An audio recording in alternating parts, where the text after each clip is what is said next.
انس بن مالک رضی اللہ عنہ صلی اللہ علیہ وآلہ وسلم سے بیان کرتے ہیں، آپ صلی اللہ علیہ وآلہ وسلم نے فرمایا، جانتے ہو چغلی کیا ہے؟ صحابہ نے کہا، اللہ اور اس کا رسول بہتر جانتے ہیں۔ فرمایا، کسی شخص کی بات دوسرے کے سامنے اس طرح بیان کرنا کہ ان کے درمیان فساد برپا کر دے۔ عبداللہ بن عمر رضی اللہ عنہ سے مروی ہے، انہوں نے کہا، نبی صلی اللہ علیہ وآلہ وسلم سے سوال کیا گیا،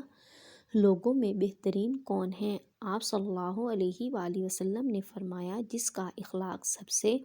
اچھا ہے۔ عبدہ بن ابی لبابہ مجاہد سے وہ عبداللہ بن عباس رضی اللہ عنہ سے مرفوعاً بیان کرتے ہیں،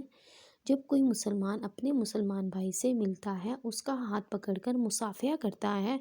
تو اس کی انگلیوں سے خطائیں اس طرح جھڑ جاتی ہیں جس طرح خزاں کے موسم میں درخت کے پتے جھڑ جاتے ہیں۔ عبدہ کہتے ہیں کہ میں نے مجاہد سے کہا، یہ تو بہت آسان ہے۔ مجاہد نے کہا، یہ بات نہ کہو، کیونکہ اللہ تعالیٰ نے اپنی کتاب میں فرمایا، اگر آپ زمین میں موجود سب کچھ خرچ کر دیتے تب بھی آپ ان کے دلوں میں الفت پیدا نہ کر سکتے، لیکن اللہ تعالیٰ نے ان کے دلوں میں الفت ڈال دی، تب مجھے دوسروں کے مقابلے میں ان کے علم کی فضیلت اور کثرت علم کا پتہ چلا۔ حضرت انس رضی اللہ عنہ بیان کرتے ہیں، رسول اللہ صلی اللہ علیہ وآلہ وسلم نے فرمایا، اللہ کسی مومن کی کوئی نیکی ضائع نہیں کرتا، اس کو اس نیکی کے بدلے میں دنیا میں عطا کیا جاتا ہے اور اس کے بدلے میں اسے آخرت میں جزا دی جائے گی،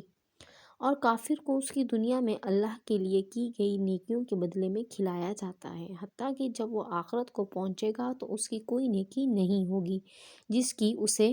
جزا دی جائے گی۔ حضرت ابو ہریرہ رضی اللہ عنہ بیان کرتے ہیں، رسول اللہ صلی اللہ علیہ وآلہ وسلم نے فرمایا، ہر نبی کی اپنی امت کے بارے میں ایک دعا قبول ہوتی ہے، بس ہر نبی نے دعا کرنے میں جلدی کی، لیکن میں نے اپنی دعا کو اپنی امت کی شفاعت کے لیے روز قیامت کے لیے چھپا رکھا ہے، اور وہ شفاعت انشاءاللہ ہر اس شخص کو پہنچے گی جو اس حال میں فوت ہوا ہوگا، اس نے اللہ کے ساتھ کسی کو شریک نہیں ٹھہرایا۔ حضرت ابو ہریرہ رضی اللہ عنہ بیان کرتے ہیں، رسول اللہ صلی اللہ علیہ وآلہ وسلم نے فرمایا،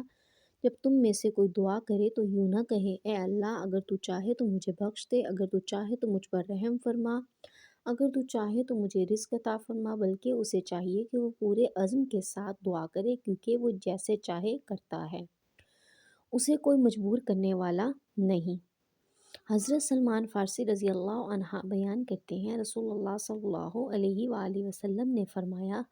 صرف دعا ہی قضا کو ٹال سکتی ہے، اور صرف نیکی اور اطاعت ہی عمر دراز کر سکتی ہے۔ حضرت ابو ہریرہ رضی اللہ عنہ بیان کرتے ہیں، رسول اللہ صلی اللہ علیہ وآلہ وسلم نے فرمایا، اللہ نے آدم علیہ السلام کو اس کی صورت پر تخلیق فرمایا، ان کا قد 60 ہاتھ تھا، جب اس نے انہیں پیدا کیا تو فرمایا،